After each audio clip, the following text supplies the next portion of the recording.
Misunderstanding and misinformation surrounding AI have already caused real-world harm. People are increasingly judged not by what they create, but by assumptions about the tools they use. Before we debate whether AI is good or bad, ethical or unethical, we need to understand one simple fact. AI is a tool. Like a computer, camera, pen, or even a firearm, its impact depends on the person using it. The tool is not the source of creativity, intent, wisdom, or malice. The user is. Yet when AI enters the conversation, many people abandon this principle. Different users, different methods, and different outcomes are lumped together as though they are the same thing. They are not. Before we can judge AI, we must first understand how it is being used and who is using it. So let's start with what I call the AI use toonie. The first major side of the coin is the generative side. Like the red toonie shown now, the core of this side is training data, with only a thin ring of human creativity around the edge. This is the side of AI use that I personally dislike the most, and unlike many creators discussing AI, I'm not going to pretend otherwise. Before anyone rushes to the comments, let's acknowledge the obvious exceptions. Children playing, people experimenting, someone using AI for the first time. Everyone starts somewhere, and curiosity should be encouraged. But eventually the training wheels need to come off.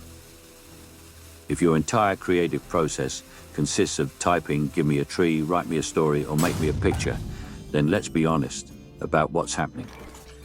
The overwhelming majority of the work is being performed by the model, drawing from its training data, while the user contributes little more than a request. That is not mastery. That is not creativity. That is not skill.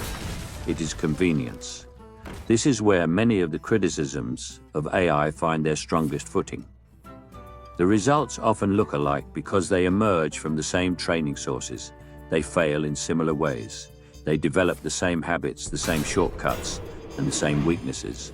At scale, this becomes what many people now call AI slop. Endless content with little thought behind it, flooding communities, feeds, storefronts, and marketplaces. And here's the part that frustrates me most. This low-effort content doesn't just affect the people producing it. It affects everyone. It becomes the public face of AI. It becomes the example critics point to. It becomes the ammunition used against creators who are putting in genuine effort. In that sense, these users are not only lowering the quality of their own work, they are actively harming the reputation of the entire field. So yes, outside of obvious exceptions, I have very little respect for purely generative use. If all you bring to the table is a 5-word prompt and an expectation of praise, then I believe the criticism is largely deserved. But here's where the conversation usually falls apart. Many people see this side of the coin and assume it represents all AI use. It does not. Not even close. Because on the other side of the coin is a group that is constantly blamed for the actions of the first.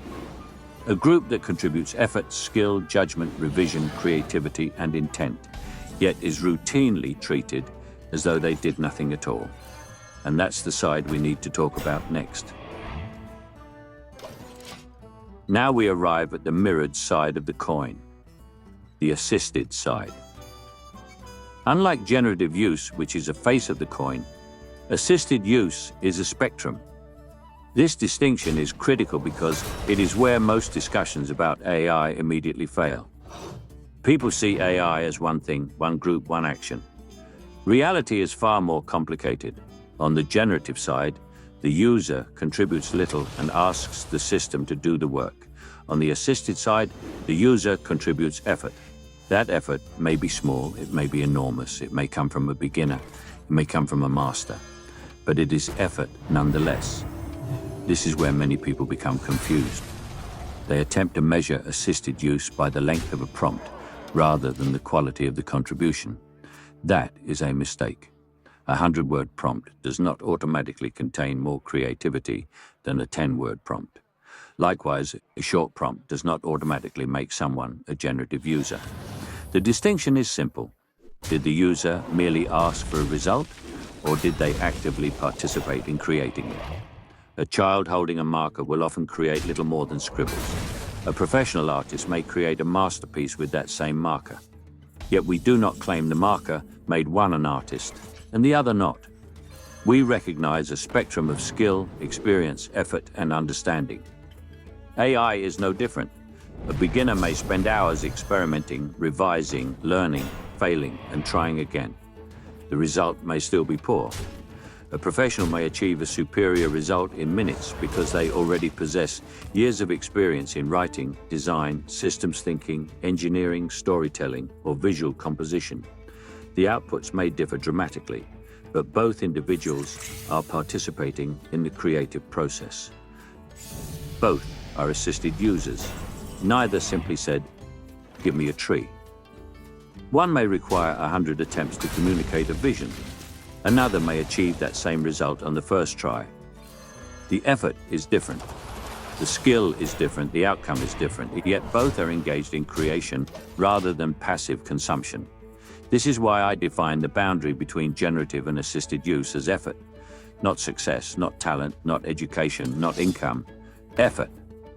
And once we understand that distinction, another truth becomes impossible to ignore. Most debates stop here. Most people choose a side, defend it, attack the other side, and never look beyond the argument itself. But the world is a very large place.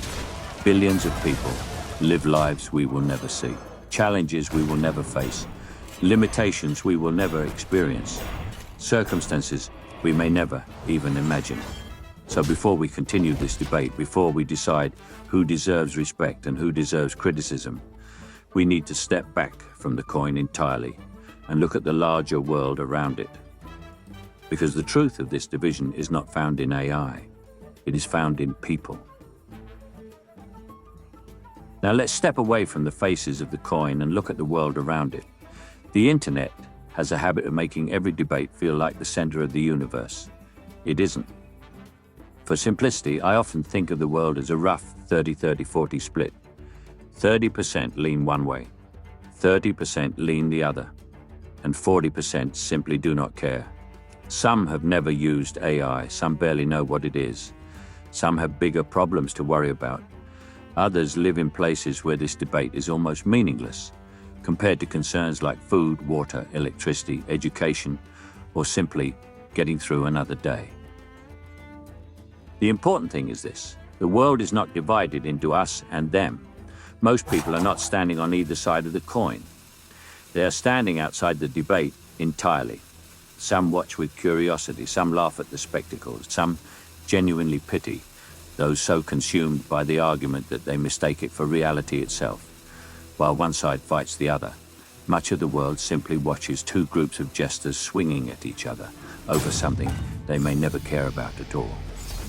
That doesn't mean the debate is meaningless. It means perspective matters. And perhaps the most interesting question isn't why people choose a side, but why so many never choose one at all. We'll explore that question in a future video through sociology and psychology. For now, remember this: if you think the entire world agrees with you or disagrees with you, you've probably spent too long staring at one side of the coin. There are two more rare groups we must discuss before this coin is complete. The first is the extremist edge. Notice that I did not say critic, skeptic, opponent, or activist. Those are all normal parts of any healthy debate. An extremist is not defined by what they believe. They are defined by what they are willing to do to other people because of those beliefs. The defining characteristic is intent. Specifically, the intent to cause harm. The example shown on screen illustrates this perfectly. This individual did not simply criticize a creator. They threatened to destroy her career through piracy. They threatened coordinated negative reviews. They threatened her income, reputation, family, and physical safety. The goal was not discussion. The goal was fear. That distinction matters. A critic says, "I disagree with your actions." An extremist says, "You deserve to suffer because of your actions." The first challenges ideas. The second targets people. This is why I define extremism as a spectrum of outward harm. It may begin with insults, mockery, and dehumanizing language. It may grow into harassment, coordinated attacks, false reports, review bombing, piracy, doxing attempts, or threats. At its furthest end, it becomes outright intimidation and violence. Most people never reach this point. Most critics of AI are not extremists.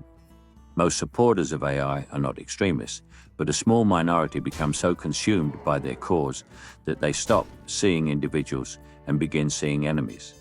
The example on screen is particularly troubling because the creator involved was not using AI in the way many people imagine. The work itself was her own. AI was used as an assistance tool during the editing process, much like countless other tools creators have used for decades. Yet none of that mattered. The moment the label AI appeared, the person disappeared, the effort disappeared. The circumstances disappeared, the nuance disappeared. All that remained was a category. AI user. And once a person becomes a category rather than an individual, innocent people inevitably get caught in the crossfire. This is one of the reasons I spend so much time separating generative and assisted use. Because when all AI use is treated as identical, the people harmed are often not the people being criticized. The target becomes anyone carrying the label, regardless of what they actually did. The wider harm extends beyond a single threat. Creators become afraid to share their work. Disabled individuals become afraid to disclose the tools they rely on. New users become reluctant to learn. Conversations become hostile. Communities become tribal. Fear replaces discussion. And all of it begins with the same mistake: the belief that an entire group can be judged as one. That is why this edge exists on the coin. Not because criticism is wrong, not because disagreement is wrong, but because the moment a debate becomes an excuse to harm other human beings, it has crossed the line into extremism. And now we arrive at the final edge of the coin. The psychosis edge. Like the extremist edge, this group is rare. Unlike the extremist edge, the harm is directed inward rather than outward. Where extremists seek to harm others, those on this edge often end up harming themselves. Sometimes this appears as neglect. Neglect of health, neglect of family, neglect of responsibilities, neglect of relationships. A person becomes so consumed by an AI companion, an AI relationship, or an AI worldview that the real world begins to fade into the background. In more severe cases, people may experience profound emotional attachment to systems that cannot fully return those feelings. We have seen reports of AI marriages, AI partners replacing human relationships, and in the most tragic cases, individuals experiencing extreme emotional distress when access to an AI companion is lost. This is why I place this group on the edge of the coin, not because they are evil, not because they deserve ridicule, and certainly not because they should be hated. Unlike the extremist edge, I do not look at these individuals with anger. I look at them with concern. Many are lonely, many are struggling, many are looking for connection, comfort, understanding, or escape from pain. The problem is not that they are seeking those things. We all seek those things. The problem begins when an unhealthy dependency forms and the relationship with the technology starts replacing relationships with reality itself. At its furthest extreme, this can result in serious emotional distress, self-neglect, or thoughts of self-harm. For that reason, I use the term Alt F4 as a symbolic reference to the most tragic possible outcome. To be absolutely clear, if you are experiencing thoughts of self-harm, if you are struggling emotionally, or if the loss of an AI companion has left you feeling hopeless, please reach out to someone. Contact a trusted friend, family member, mental health professional, or your local crisis and suicide support service. There is no shame in asking for help. Just as I condemn those who seek to harm others, I also hope we can show compassion towards those who are hurting themselves. And with that, our coin is complete. We have examined the generative side, the assisted side, those who stand outside the debate entirely, the extremist edge, and the psychosis edge. My hope is that this framework helps bring clarity to a conversation that is too often driven by labels, assumptions, and tribalism. In our next video, we will move beyond the coin itself and explore AI as a paradigm shift, why it is so deeply hated by some, why it is embraced by others, and why misunderstanding transformative technologies has historically slowed progress for everyone. Until then, best wishes and Godspeed.